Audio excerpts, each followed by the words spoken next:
Lixão em Resende despeja chorume no Rio Paraíba do Sul. Ministro assina acordo de cooperação para a reforma agrária no estado. O Jornal da Alerj começa agora.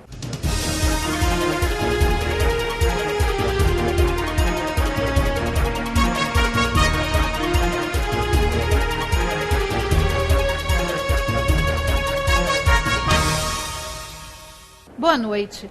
Os parlamentares da CPI dos lixões constataram que o chorume do lixão no distrito de Bulhões, em Resende, está vazando para o Rio Paraíba do Sul. Esse lixão recebe lixo de 3 cidades e está funcionando por causa de uma liminar concedida à prefeitura que impede o fechamento do local. A decisão da primeira vara civil da cidade garante que o lixão continue recebendo 170 toneladas de lixo por dia de Resende e Itatiaia, no estado do Rio, e de Itamonte, em Minas Gerais. O valor médio pago para o despejo de resíduos é de R$ 56,87 a tonelada. O local funciona há 23 anos sem licença ambiental. Como é que pode funcionar um aterro sanitário que não tem a licença ambiental? Ponto 1. Ponto 2. Como é que a Secretaria de Estado do Ambiente não tem conhecimento até dos órgãos fiscalizadores, no caso INEA, que não comparece aqui para fiscalizar, que o chorume está indo direto para o Rio Paraíba do Sul? E o mais grave disso tudo, quem está sofrendo com esse impacto todo é a sociedade como um todo. Na realidade, a licença de operação está aguardando a avaliação do INEA. Alguns critérios que o INEA está avaliando para poder liberar ou não a licença. Então, até o momento da liberação dessa licença, o aterro continua funcionando. Mas o problema não se resume à falta de licença ambiental concedida pelo INEA. As 3 lagoas utilizadas como depósito de chorume estão assoreadas. O mato tomou conta do local e os taludes que garantem a segurança e estabilizam o terreno correm o risco de desmoronar. Olha, esse lixão aqui precisa acabar. É a intenção do município acabar com o lixão. Mas nós vemos aqui que tem uma situação muito questionável ambientalmente. Os taludes sem segurança, o chorume drenando para dentro do Rio Paraíba, no fim das contas, de uma maneira totalmente irregular. Então isso não pode prevalecer hoje no estado do Rio de Janeiro. O lixão está com a capacidade no limite e os parlamentares não encontraram nenhum geólogo no local para informar o quanto ainda existe de argila no terreno para cobrir o lixo. Como eu falo sempre, uma nova política, não de enterrar lixo, mas utilizar o lixo, primeiro reciclável, e depois a gente utilizar o lixo como fonte de energia, como está sendo feito na Europa e na Ásia hoje. Além dos problemas causados pelo funcionamento do lixão, os parlamentares estão preocupados com o futuro dos catadores que vivem da reciclagem. Em 2013, eram 28 cadastrados na região. Hoje, o número chega a 40.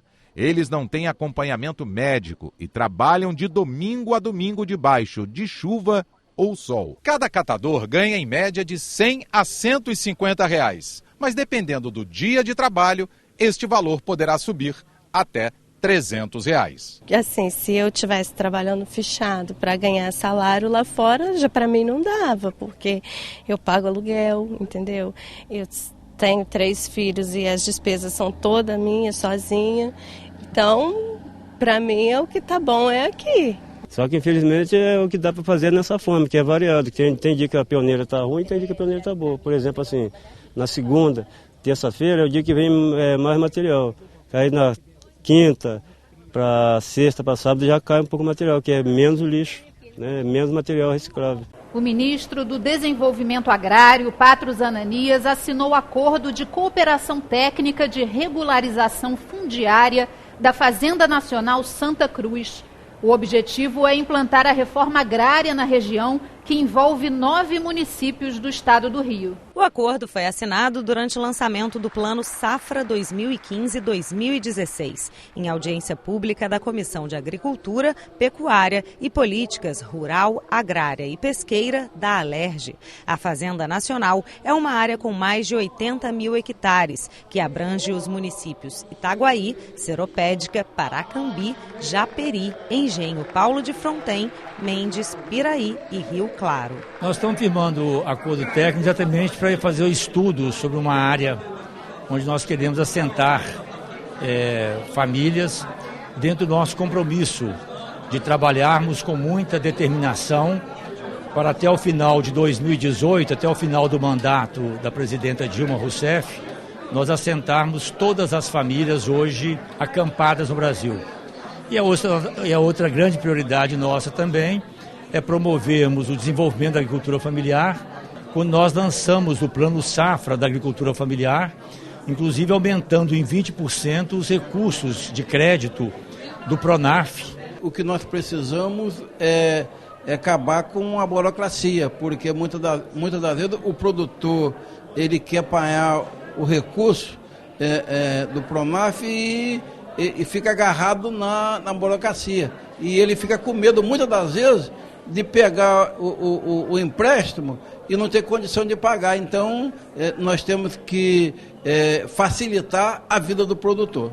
Dos 28,9 bilhões de reais destinados ao Pronaf para o custeio e investimento a agricultores familiares, 150 milhões de reais serão destinados ao estado do Rio de Janeiro, um aumento de 35,7% em relação ao ano passado. Nós temos 150 milhões de reais destinados para o crédito da agricultura familiar no Rio de Janeiro. Isso vai assegurar 7 mil contratos que poderão ser feitos novos agora no Rio de Janeiro pelos agricultores familiares, suas organizações. Então isso significou uma ampliação em relação ao Plano Safra anterior, que terminou no final de junho.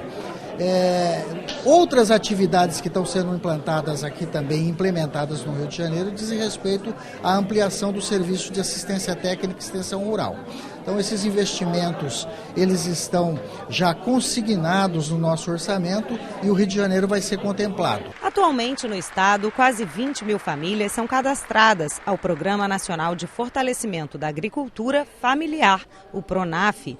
Emocionada com a iniciativa, a presidente da Colônia de Pesca Z20 do Noroeste Fluminense destacou a importância do programa. Todos os pescadores e agricultores que tiverem DAP podem acessar o PRONAF. E, através do Pronaf, conseguir melhoria, né? E alguns sair de uma área de risco. É um assunto que realmente emociona. Bastante. Porque algumas autoridades não vê, né, o agricultor familiar do jeito que deveria. Este ano, o governo federal anunciou um percentual mínimo de 30% para a compra de gêneros alimentícios da agricultura familiar em todo o país. No Rio de Janeiro, a deputada Ana Paula Rechuan elaborou um projeto de lei que incentiva os pequenos produtores rurais. Inicialmente é para estimular a agricultura familiar e dentro da agricultura familiar, uma parcela desses agricultores fazem a agricultura orgânica, que é aquela sem agrotóxicos, aquela que faz bem à saúde das nossas crianças e dos nossos adolescentes. Por isso, da iniciativa do projeto de que o Estado determine que as escolas tenham dentro das suas merendas 10% de produtos orgânicos. Ou seja, nós estaremos beneficiando a saúde das nossas crianças e, ao mesmo tempo, estimulando a agricultura familiar. A deputada Zeidan vai criar uma frente parlamentar para tratar do assunto.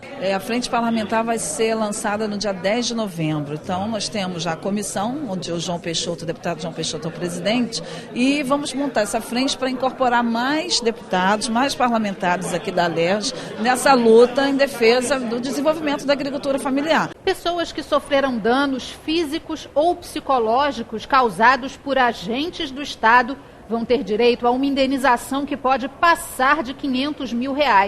Veja este e outros projetos votados no plenário nesta terça-feira. Na sessão plenária desta terça-feira, os parlamentares analisaram as emendas à mensagem que autoriza o governo a transferir receitas futuras de royalties do petróleo através da negociação de créditos no mercado nacional ou internacional para captar R$2 bilhões e 500 milhões para o Rio Previdência. O texto foi aprovado. Outra mensagem na pauta altera a lei que criou o Fundo de Desenvolvimento Econômico e Social, Fundes.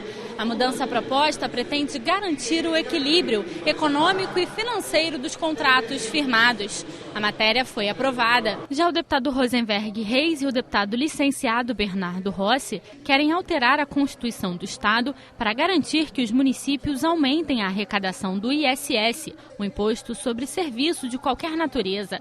A ideia é que o Estado faça uma parceria com os municípios para enviar mensalmente os dados sobre o trânsito de mercadorias e produtos e operações com cartão de crédito e débito, para que as cidades possam calcular o imposto devido pelos serviços prestados nos seus territórios. A PEC foi aprovada por unanimidade em primeira discussão e retorna ao plenário para mais uma votação. Não é justo, você vai lá em Duque de Caxias, em Nova Iguaçu, Belfor Roxo, você gasta seu cartão de crédito.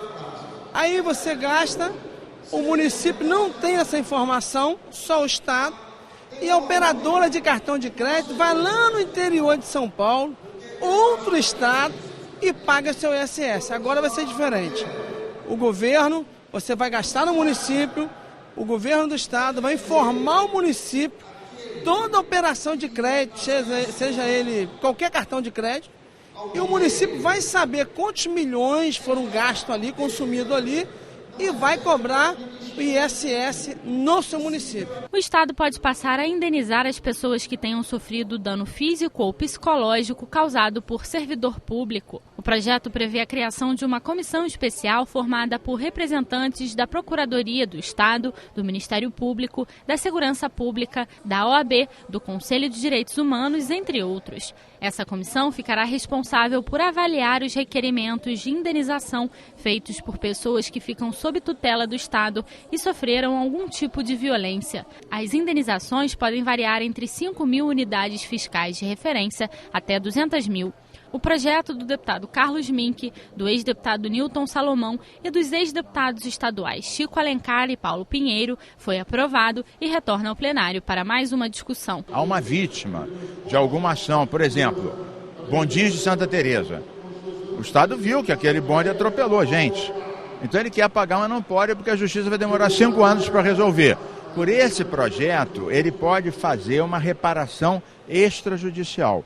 Se mais adiante a Justiça disser, por exemplo, que é muito mais, ele paga a diferença, ou no meio do caminho faz um acordo. Porque muitas vezes o Estado vê a situação das famílias, quer ajudar e está impedido. Porque se não está previsto no orçamento, não tem uma decisão judicial, ele fica com os braços atados. Esse projeto prevê, não obriga, autoriza, ouvindo a Procuradoria-Geral do Estado, a Defensoria. Então, é um projeto que facilita a reparação de uma injustiça quando o Estado está convencido disso pela própria PGE e quer fazê-lo. E a deputada enfermeira Rejane quer criar um programa para incentivar estudantes das áreas de saúde a desenvolverem atividades lúdicas com pacientes internados em enfermarias de hospitais públicos. A proposta foi aprovada e precisa passar mais uma vez pelo plenário. Isso já acontece nos grandes hospitais, por exemplo, no INCA, os doutores da alegria já levam esse trabalho para dentro de alguns hospitais.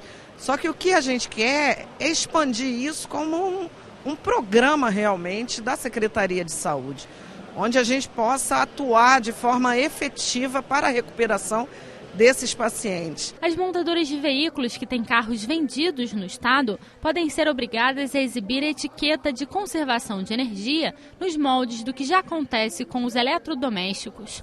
O selo deve indicar quantos quilômetros o veículo roda com gasolina ou etanol na cidade ou na estrada. O projeto do deputado Luiz Martins recebeu uma emenda e volta a ser analisado pelas comissões. Botando esse selo, dizendo a quilometragem, o consumo de cada carro é importante, até para que você, na hora de decidir em comprar, compre o carro que consuma menos e é menos poluente. Já o deputado Jânio Mendes quer que os CIEPs que forem municipalizados mantenham um sistema de educação integral. A matéria foi aprovada e retorna ao plenário para mais uma votação. É um resgate de um projeto iniciado há 30 anos atrás, que infelizmente foi interrompido. Se não tivesse sido interrompido, nós teríamos ganho 3 gerações, que perdemos para a marginalidade, para a violência, para o tráfico, em razão da ausência de uma política pública eficaz de educação integrada em tempo integral. Então, resgatar a metodologia dos CIEPs, idealizada por Darcy Ribeiro, é de fundamental importância. O Estado pode ter um programa para incentivar o consumidor a denunciar os estabelecimentos comerciais que cometam infrações. O programa, chamado Sua Queixa Vale Recompensa, será custeado com os recursos arrecadados com as multas pagas pelos estabelecimentos infratores. O texto do deputado André Siciliano recebeu 4 emendas e retorna para a análise das comissões. Muitas das vezes o cidadão tem um bem que adquiriu ou um serviço que ele sabe que o comerciante, que aquele prestador de serviço está errado e não busca seu direito. Então a gente aqui incentiva a ele fazer a queixa, que ele também vai ter um benefício, mas mais que isso, quando ele busca o seu direito, quem presta serviço vai procurar andar direito. Então o projeto visa fazer com que o cidadão seja um cidadão consciente. A deputada Daniele Guerreiro quer que o Estado garanta a integridade física e a locomoção das pessoas que tiverem o carro apreendido em locais de difícil acesso ou horário que tenha redução da oferta de transporte público. A proposta aprovada retorna ao plenário para outra votação. Eu presencio isso todos os dias. Eu vejo pessoas ali na linha vermelha que ficam sem saber o que fazer, vai para onde, sabe? Não tem um local, não tem um transporte público que possa levar ela para o seu destino, para onde ela estava indo. Muitas das vezes com crianças, com idosos. E aí como é que essas pessoas ficam? Vulneráveis, sim, em locais perigosos, em horários perigosos, e ficam ali sem saber o que fazer. Então é garantia, né, que o Poder Executivo garanta o transporte para essas pessoas em o local mais próximo, para ela pegar um transporte que ela possa voltar para casa. E a deputada Marta Rocha e o presidente da casa, deputado Jorge Pisciani, querem alterar a lei que criou o vagão exclusivo para mulheres no metrô e nos trens. O objetivo é garantir o cumprimento da lei com a aplicação de multas, tanto para os homens que estiverem no vagão feminino, quanto para a concessionária que administra o serviço. O projeto recebeu uma emenda e retornou às comissões. A multa para o homem que entra dentro do vagão e a multa para a empresa que não faz cumprir essa lei. Para o homem que entra dentro do vagão e desrespeita a lei, ele pode estar pagando uma multa que vai de R$ 157 até R$ 980 e paga a empresa de R$ 13.000 a R$ 27.000. Hoje nós temos dentro do metrô dentro do metrô em particular, a presença dos policiais militares através do PROEIS. Então eles podem ser acionados para seguirem apoio aos agentes do metrô e aquele que descumprir a lei pode ser conduzido à delegacia de polícia e ser submetido a um registro de ocorrência de crime de desobediência. A Assembleia Legislativa pode premiar pessoas físicas e jurídicas que contribuam para a valorização da mulher afrodescendente, latino-americana e caribenha no Estado. O prêmio Dandara foi proposto pela deputada Tia Ju e, depois de aprovado, passa a fazer parte das comendas da Alerj. A Dandara foi uma mulher que lutou ao lado do Zumbi dos Palmares e que entrou para a história. E por que não mais Dandaras surgirem, entrarem para a história da nossa cidade e serem reconhecidas, terem sua valorização, ter o reconhecimento dessa casa pelo seu trabalho, na maioria das vezes, dentro das comunidades, nos bairros pobres, onde o olhar da sociedade nunca as encontra. O Prêmio Dandara veio com essa ideia de encontrar e valorizar essas mulheres que trabalham no anonimato. 20% das vagas de concursos para delegados podem ser destinadas a agentes da Polícia Civil.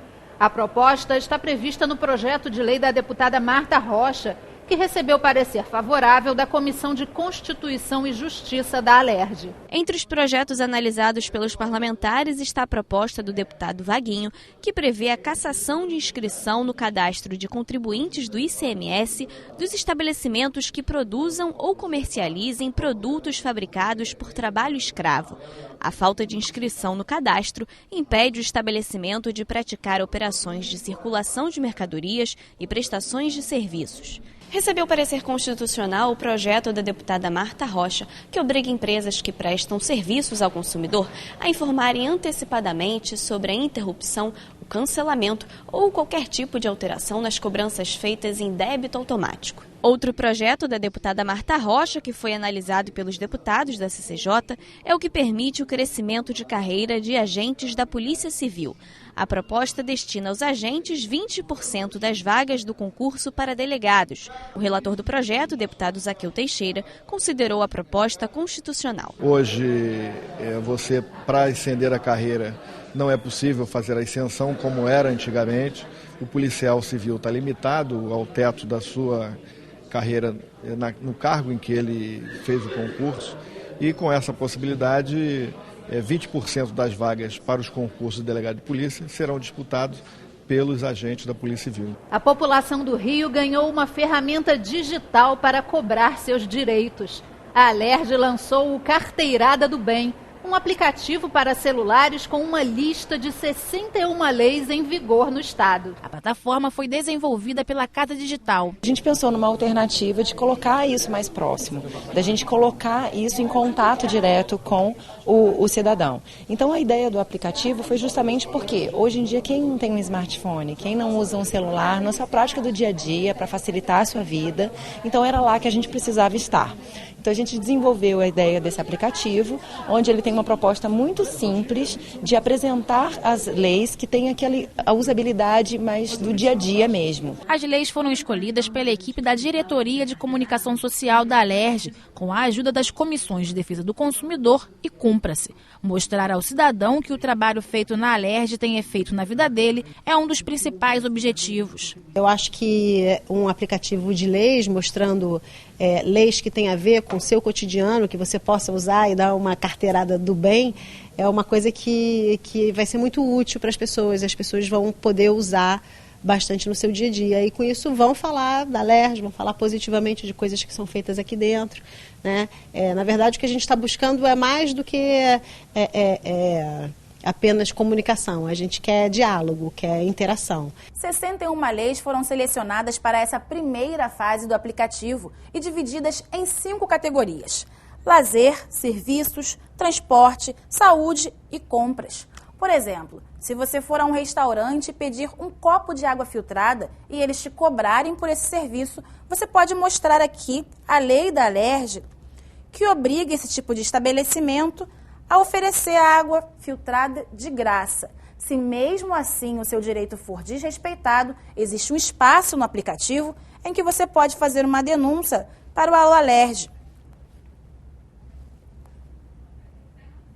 É só uma ligação. As leis que ficaram de fora nesta primeira seleção vão ser acrescentadas na próxima atualização do aplicativo e sempre que houver aprovação de novas leis. Os parlamentares aprovaram a iniciativa. É uma forma de nós estarmos divulgando as leis de tanta importância para a população e que muitas das vezes não sabe que realmente a gente precisa que as leis sejam cumpridas.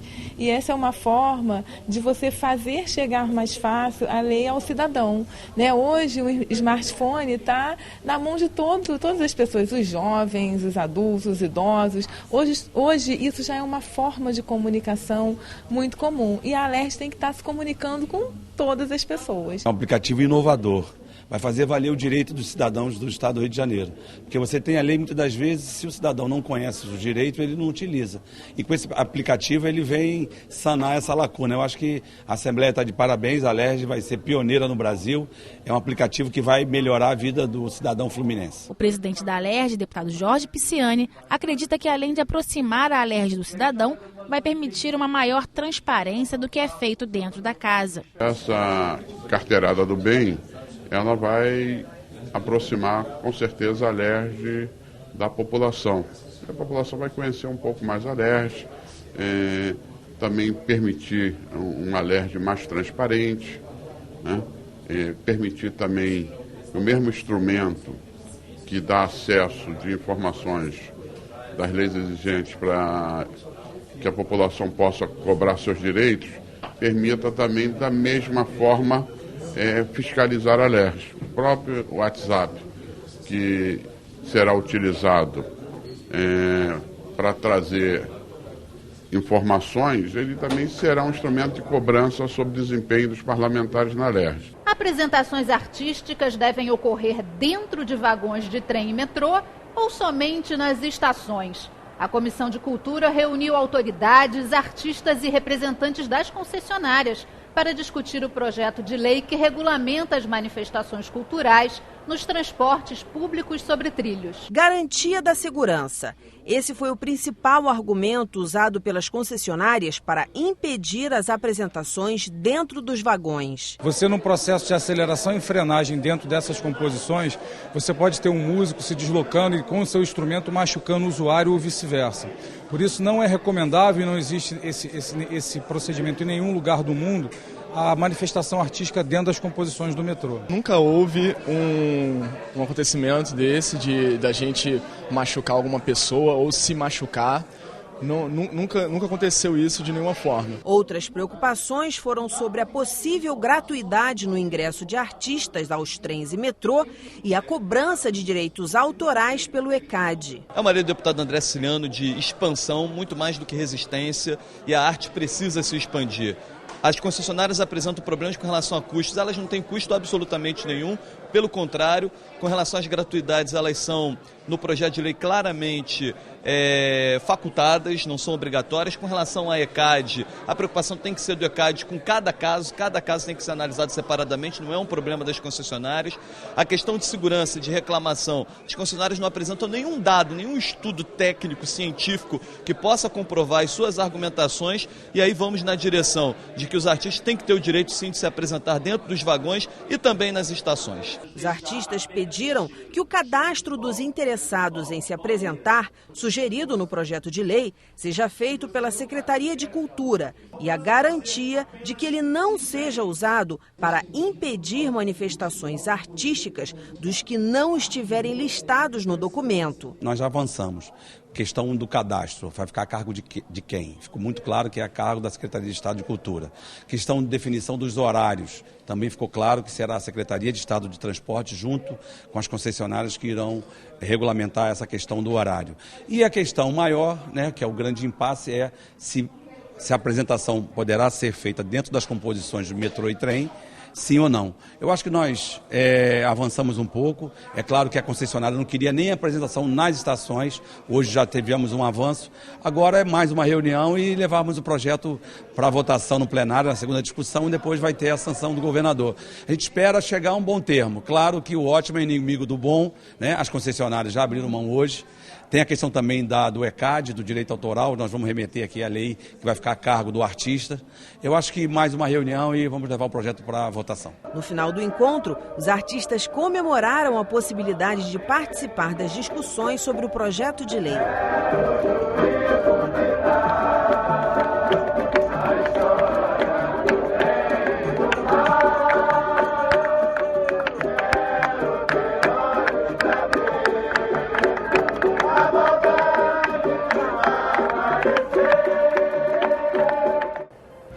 O Jornal da Alerj fica por aqui. Acompanhe a nossa programação pelo site e pelas redes sociais. Até amanhã, TV Alerj, o canal do povo fluminense.